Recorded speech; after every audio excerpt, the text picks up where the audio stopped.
जय हिंद। आज हम जो पढ़ेंगे वो बंगाल विभाजन के बारे में पढ़ेंगे कि बंगाल विभाजन कैसे हुआ और क्या इसके मेन कारण थे और इसके परिणाम क्या क्या हुए।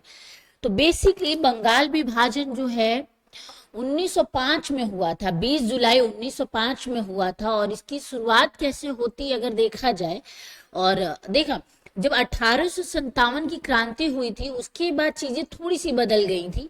हुआ यूं कि 1857 में अंग्रेजों ने ये देखा कि अगर भारत में शासन करना है तो बहुत सारी चीजों पे हमें ध्यान देना पड़ेगा, बहुत सारी चीजों को पकड़ के रखना पड़ेगा। और अगर हम ऐसा नहीं करते हैं तो कहीं ना कहीं हमारे हाथ से जो भारत की सरजमी है वो हमारे हाथ से निकल जाएगी और हमें वापस इंग्लैंड जाना पड़ेगा। इन सब चीजों को देखते हुए कहीं ना कहीं अंग्रेजी शासन थी वो तो सुधर गई थी। क्राउन जो थे, नया शासन स्टार्ट हो गया था, क्राउन का राज्य हो गया था, ब्रिटिश ईस्ट इंडिया कंपनी वापस चली गई थी। लेकिन टाइम के साथ साथ क्या होता है कि घाव भर जाता है तो वो चीजें लोग भूल जाते हैं। वही अंग्रेजों के साथ भी हुआ। अंग्रेजों ने क्या करा कि 1905 के समय जो दौर था ना, बंगाल एक ऐसा इलाका था, बंगाल की मैं बात करूंगी तो बंगाल में एजुकेशन के मामले में बंगाल सबसे पढ़ा लिखा तबका हुआ करता था। बंगाल का जो इलाका है, बंगाल जो हुआ करता था, सबसे शिक्षित माना जाता था कि यहाँ के लोग सबसे ज्यादा पढ़े लिखे थे उस वक्त के हिसाब से। तो अंग्रेजों ने सोचा कि अगर ज्यादा पढ़े लिखे होने की वजह से कहीं ना कहीं अंग्रेजों के खिलाफ भी वो ज्यादा होते थे। तो अंग्रेजों ने जो रीजन दिया हम वो बात करेंगे, और उसके बाद असल में उसका राजनेताओं ने जो रीजन बताया वो क्या कारण थे। देखिए, अगर जो किसने किया था, लॉर्ड कर्जन ने किया था। किसने किया था? लॉर्ड कर्जन ने 20 जुलाई 1905 को ये घोषणा करते हैं कि बंगाल को क्या है, दो भागों में बांट देंगे। बंगाल को क्या करेंगे? दो भागों में बांट देंगे। अब बेसिकली ये है बंगाल, ठीक है, ये है बंगाल वाला इलाका। बंगाल को लॉर्ड कर्जन ने क्या करा, दो भागों में बांट दिया। और ये घोषणा करता है का 20 जुलाई 1905।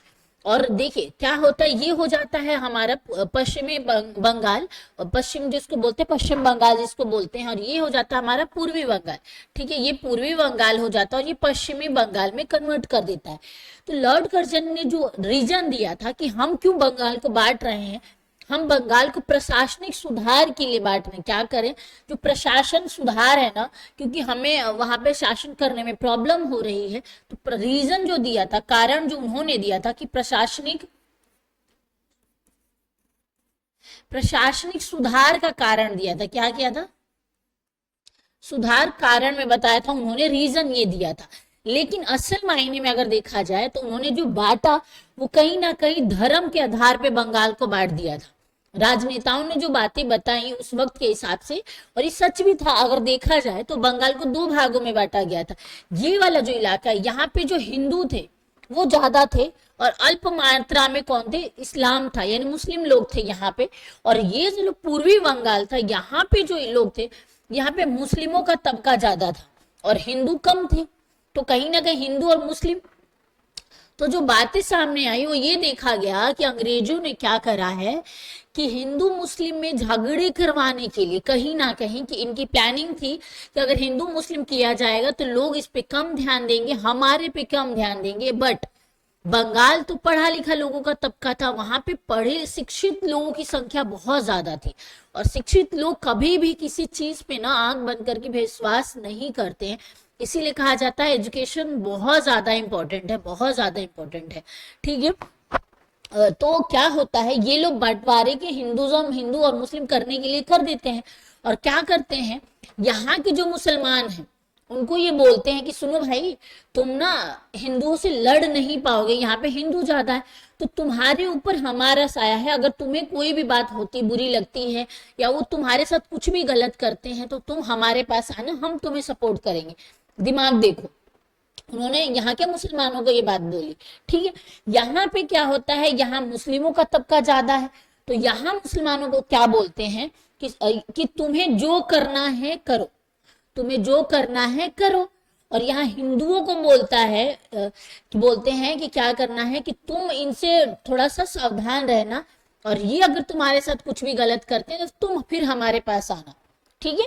तो यहाँ जो अल्पसंख्यक के हैं उनके ऊपर हाथ रख दिया और इनको बोल दिया कि अब देखिए ये मुसलमान है, इसको अगर इन्होंने बोल दिया कि तुम्हें जो करना है वो करो, यहाँ हिंदुओं को बोल दिया जो तुम्हें करना है करो, तो अब ये ऑब्वियस सी बात है, अगर ये अत्याचार करेगा तो यहाँ किसी एक या आधे हिंदू पे मान लीजिए दबाव बना दिया, मारपीट कर ली, तो इसका परिणाम हमें कहाँ देखने को मिलेगा? इसके परिणाम की मैं बात करूंगी तो इसका परिणाम हमें जो देखने को मिलेगा वो मिलेगा यहाँ पे।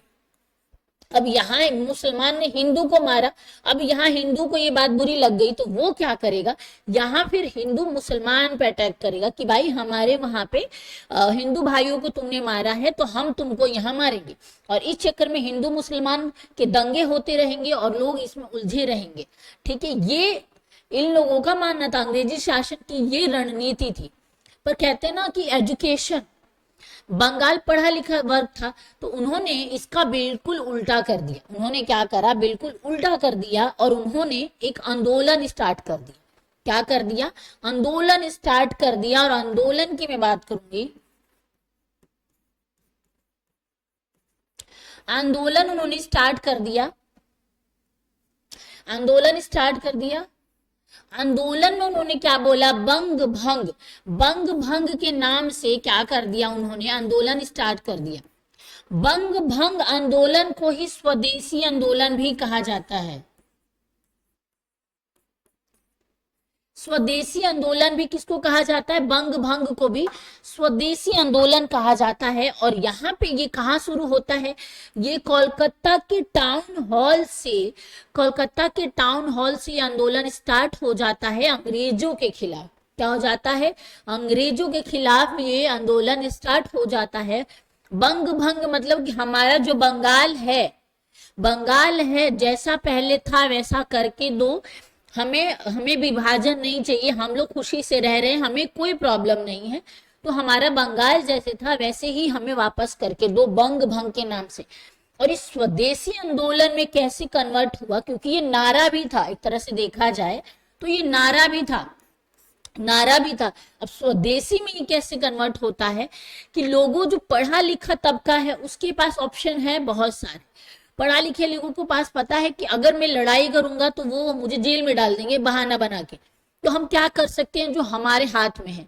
तो पढ़े लिखे लोगों ने क्या करा, वो लोगों ने ना कॉलेज जाना बंद कर दिया। अब देखिए बच्चे क्या हो, बच्चों से स्टार्ट करते हैं, जो बच्चे हैं वो कॉलेज में गए। अब अंग्रेजी, उन्होंने देखा अंग्रेजी कोई टीचर आ रहा है तो वो अंग्रेजी टीचर ने बोला चलो क्लास स्टार्ट करते हैं, बच्चे उठ के वहां से चले गए। तो उन्होंने वहां एजुकेशन जो अंग्रेजी शिक्षा थी उसको त्यागा। लोगों ने जो नील की खेती होती थी, भारत में नील की खेती अंग्रेज करवाते थे, तो अंग्रेज क्या करते थे, जो नील होता था वो खेती भारत में करवाते थे, लेकिन वो जो नील है वो विदेश अपने यहाँ लेके जाते थे, अंग्रेज ब्रिटेन इंग्लैंड वगैरह में, वहां वो कपड़ों पे उनका कलर चढ़वाते थे और वही रंग बिरंगे कलर क्या करते थे, भारत में आते थे और भारत में बेचते थे। तो लोगों ने क्या करा, वो कपड़ों को खरीदने का बहिष्कार कर दिया। क्या कर दिया? बहिष्कार कर दिया। बहिष्कार शब्द भी इसमें बहुत ज्यादा इंपॉर्टेंट है। बहिष्कार करना एक तरह से इन्होंने शुरू कर दिया था कि कोई भी चीज जो अंग्रेजी है हम उसको नहीं अपनाएंगे, हम स्वदेशी चीजों को अपनाएंगे, सिर्फ स्वदेशी जो हमारा है, हमारा भारत का है, जिसमें उन्होंने क्या करा, भारत के अपने कपड़े पहनने उन्होंने स्टार्ट कर दिया। अगर उनके पास विदेशों के अंग्रेजों के जो कपड़े होते थे उनको वो जला दिया कर, उन्होंने उसको जला दिया। ठीक है, जो बड़े नेता उन्होंने अपनी डिग्रियां वगैरह वापस कर दी, नौकरी पे जाना लोगों ने बंद कर दिया। ठीक है, तो कहीं ना कहीं पूरी चीजों का इन्होंने बेसिकली बहिष्कार कर दिया। अब जो कैदी थे, कैदी को पकड़ के लेके जाते थे कोर्ट में, कोर्ट में देखा कि अंग्रेजी जज है, वहां से सारे कैदी भाग जाते थे कि नहीं कैदी नहीं, मतलब क्या बोल सकते हैं, विद्रोही कह सकते, जिन्होंने अंग्रेजों के खिलाफ विद्रोह किया तो उनके हिसाब से तो विद्रोही हुए। तो राजनेता जो थे वो वहां से क्या करते थे, भाग उठते थे, भाग जाते थे।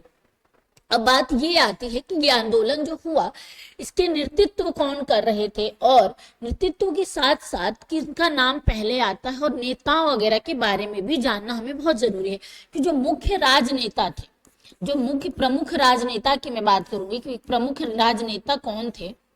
प्रमुख राजनेताओं की मैं बात करूंगी तो उनमें से एक जो आता है सुरेंद्र नाथ बनर्जी। कौन थे? सुरेंद्र नाथ बनर्जी का नाम आता है कि उन्होंने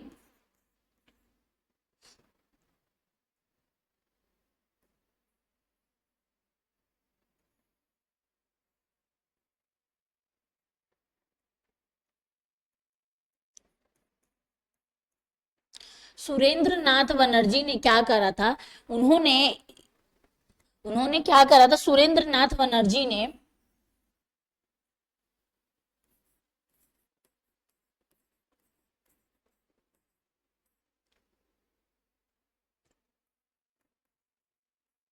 इन्होंने इस टाउन हॉल से, जो कलकत्ता के टाउन हॉल में जो क्या बोलते बंग भंग का आंदोलन स्टार्ट हुआ था, इन्होंने इसका क्या किया था, नेतृत्व किया था। क्या किया था इन्होंने, नेतृत्व किया था। इसके साथ साथ और जिसका नाम आता है,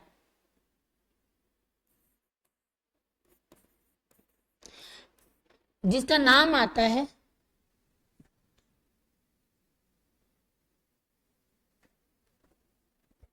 सुरेंद्र नाथ बनर्जी,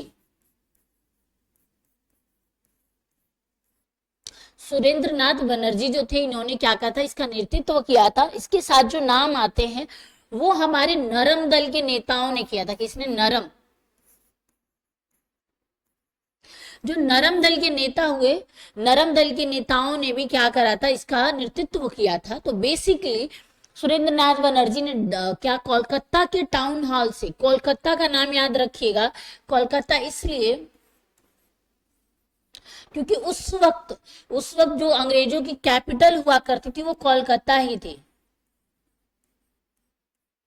कोलकाता ही थी। और कोलकाता के टाउन हॉल से स्टार्ट होता है अंग भंग के नाम से, बंग भंग के नाम से ये आंदोलन स्टार्ट होता है।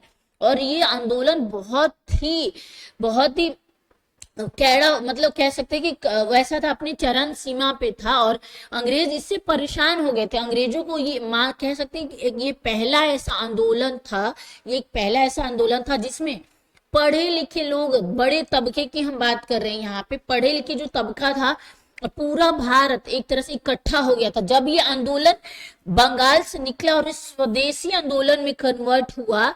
जब लोगों को इसके बारे में जानकारी हुई तो ऑलमोस्ट पूरा भारत इकट्ठा हो गया था। तो ये कह सकते हैं, क्योंकि 1857 की मैं बात करूंगी, वो प्रथम आंदोलन माना जाता है, कि क्रांति मानी जाती है। उसमें थोड़ा क्या बोल सकते हैं, बड़े तबके के लोग शामिल नहीं थे। लेकिन जब ये आंदोलन स्टार्ट होता है, इसमें क्या होता है कि इसमें पढ़े लिखे समाज के लोग, बड़े तबके के जो लोग थे, वो बढ़ चढ़ के हिस्सा लेते हैं। और वो पूरी अंग्रेजी प्रशासन के खिलाफ जो भी चीजें बहिष्कार करने वाली, हर चीज का वो बहिष्कार कर देते हैं। और भारतीय कह सकते हैं भारतीय चीजों को अपनाते हैं। उनमें से एक कहानी बहुत ज्यादा फेमस है कि एक जो अंग्रेज थे, क्योंकि वो क्लीन शेव रखते हैं, तो ये कहानियां बहुत फेमस है कि अंग्रेज क्या होते हैं, वो हजाम के पास जाते हैं, जो नाई होता है ना बाल काटने वाला, उसके पास जाता है और बोलता है कि मेरा बाल काट दो। तो जो नाई होता है वो बोलता है मैं बाल नहीं काटूंगा, यहाँ से तुम जाओ। तो वो बहुत उसको फोर्स करता है, पर वो उसका बाल नहीं काटता है। तो ये एक तरह से उसका बहिष्कार करता है। और अंग्रेजों की कुछ फोटोज आप देखोगे, उसमें उनकी बड़ी बड़ी दाढ़ियां भी हैं, दिखाई गई है। ये इसी दौर की थी, 1905 का टाइम था। क्योंकि अंग्रेज लोग हैं वो वियर्ड नहीं रखते थे, अभी भी नहीं रखते, बहुत क्लीन शेव रखते हैं। और क्या बोलते हैं, उनके कपड़ों की सिलाई के लिए भी मना कर देते कि हम इनके कपड़े नहीं सिलेंगे। और ये सारी जो चीजें थी, कहीं ना कहीं ये बहिष्कार का ही रूप थी, स्वदेशी आंदोलन के कारण ही ये चीजें स्टार्ट हो रही थी। ठीक है, एक तरह से सब कुछ को क्या कर दिया था, इन लोगों ने त्याग कर दिया था। ठीक है, और इसके साथ हम बात करेंगे और क्या हुआ। इसके साथ एक और बड़ी चीज हुई इसी दौर में, जमशेद जी टाटा ने क्या करा, अपनी स्टील कंपनी का स्टार्टिंग कर दिया। जमशेद जी टाटा ने अपना क्या किया था, स्टील कंपनी का निर्माण किया था, स्थापना की थी इसी दौर में। क्यों, क्योंकि उनका था कि यहाँ पे स्वदेशी चीजों को अपनाया जा रहा है, तो सिर्फ स्वदेशी ही चीजें होंगी, अंग्रेजी कोई भी चीजें नहीं होंगी। तो जमशेदजी टाटा की कंपनी भी लगभग इसी समय स्टार्ट हुई थी, अंग्रेजों के खिलाफ हुई थी, वो स्वदेशी चीजों को अपनाने के लिए की गई थी। ठीक है, स्टील कंपनी का उन्होंने क्या किया था, स्थापना की थी। और चीजें ये भी देख लीजिएगा कि क्या बोलते हैं, इस समय इन्होंने घोषणा की थी। ठीक है, क्या किया था, घोषणा किया था ये। लेकिन ये लागू कब हुआ था, ये 16 अक्टूबर को लागू हो गया था 1905 में। क्या हुआ था, 16 अक्टूबर 1905 को ये लागू हो गया था। बेसिकली कह सकते हैं क्या हो गया था, लागू हो गया था। इसके बाद और क्या चीजें होती हैं कि 1911 में हम बात करेंगे। 1911 का जो टाइम था, 1911 में होता कुछ यूं है कि इंग्लैंड के राजा आने वाले होते हैं भारत। क्या होते हैं, इंग्लैंड के राजा आने वाले होते हैं भारत, जिनका नाम था जॉर्ज पंचम। क्या नाम होता है, जॉर्ज पंचम। जॉर्ज पंचम की कहानियां भी बहुत फेमस है।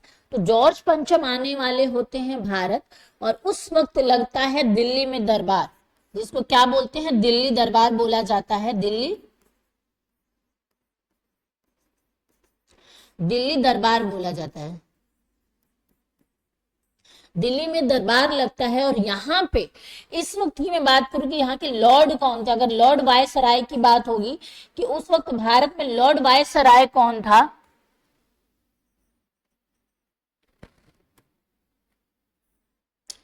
क्या बोलते हैं, क्या यहाँ पे लॉर्ड वायसराय कौन था, तो लॉर्ड वायसराय की मैं बात करूंगी तो वो था हार्डिंग। क्या नाम था उनका, हार्डिंग। इससे पहले मिंटो आए थे, इससे पहले क्या थे, पहले कर्जन, फिर मिंटो, फिर हार्डिंग का नाम आता है कि 1911 में कौन था, हार्डिंग।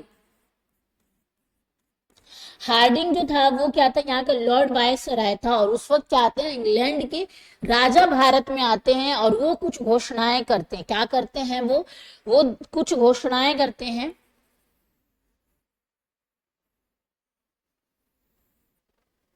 क्या कुछ घोषणाएं करते हैं, और उनमें से तीन घोषणाएं बहुत ही फेमस है।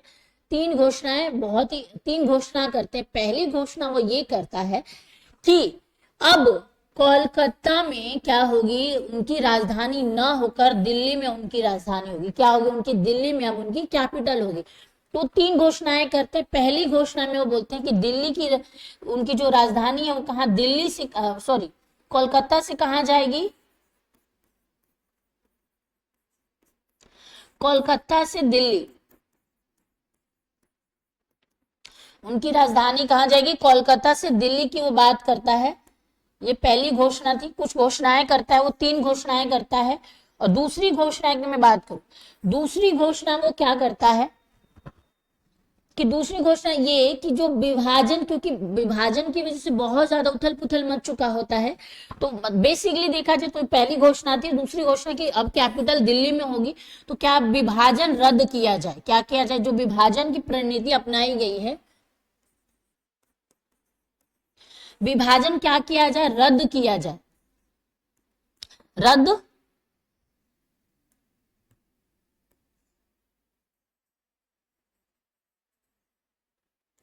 विभाजन खत्म कर दिया जाए। खत्म करने की घोषणा होती है कि विभाजन क्या हो जाए, खत्म हो जाए। और इसके साथ साथ और एक और चीज होती है, तीसरी जो मैं बात करूं, क्योंकि उस वक्त के हिसाब से पहली बार देखा जाए तो कोई इंग्लैंड का पहला सम्राट भारत में आता है। भारत में कोई पहला राजा जो है वो आता है, अंग्रेजी राजा आता है यहाँ पे, कहाँ पे, दिल्ली में आता है। तो उसकी जो सभा है, दिल्ली सभा जो लगाई जाती है, वो बहुत ही धूमधाम से किया जाएगा। आगमन की बात होती है। तो बेसिकली हमारे लिए तो दो मेन इंपॉर्टेंट है, बट हम तीसरी की भी बात करेंगे। तो पहली बार कोई राजा क्या होता है, भारत में आता है अंग्रेजी शासन के दौरान, और क्वीन आती है। क्वीन आती है, उनका क्या किया जाए, आगमन के बारे में बात की गई। आगमन का घोषणा होता है। आगमन की घोषणा के बारे में बात की जाती है कि तीन ये घोषणाएं हैं जो बहुत ज्यादा इंपॉर्टेंट है। कोलकाता का दिल्ली, कोलकाता से दिल्ली, विभाजन को खत्म करने यानी रद्द करने की बात की जाती है, और किंग और क्वीन की आगमन की बात होती है। तो बेसिकली हम कह सकते हैं कि बंगाल विभाजन के बारे में ये सारी चीजें ओवरऑल इतना ही है जो बंगाल विभाजन होता है एक टाइम के बाद। तो देखिए इसमें हमें ना बहुत कुछ सीखने को भी मिलता है। एजुकेशन क्यों इंपॉर्टेंट है, ये आज के डेट में भी होता है, और अंग्रेजों ने भी यही अपनाया था कि फूट डालो राज करो। ये जो पॉलिसी है, फूट डालो राज करो, हिंदू मुस्लिम करो। बाकी आप मेरा इशारा समझ गए होंगे हिंदू मुस्लिम वाला क्या एंगल है। तो कोई भी चीज मानने से पहले उसके लॉजिक्स पे जाना बहुत ज्यादा इंपॉर्टेंट है। और भारत में उस वक्त पढ़े लिखा जो तबका था, उसने इस चीज पे ध्यान देने की बजाय कि हिंदू मुस्लिम करने की बजाय उन्होंने भाईचारा को टॉप पे रखा कि पहले हम भाईचारा के हिसाब से हम एक हैं, हम आपस में क्यों लड़ेंगे, हम वो मेरे को क्यों मारेगा, मैं उसको क्यों मारूंगा, वो तो हम एक जैसे हैं। तो जो पढ़ा लिखा तबका था बेसिकली, तो एजुकेशन बहुत ज्यादा इंपॉर्टेंट। तो ओवरऑल हम बंगाल विभाजन की बात करेंगे तो ये सारी चीजें हुई थी। और जो स्वदेशी आंदोलन का रूप ले लेता है, क्या करता है, स्वदेशी आंदोलन का रूप ले लेता है। और इसमें अंग्रेजी शासन को लास्ट में हार मानना पड़ता है और बंगाल विभाजन को क्या करता है, वो रोक देता है। और इसी समय क्या होता है, बंगाल से बिहार को भी अलग किया जाता है।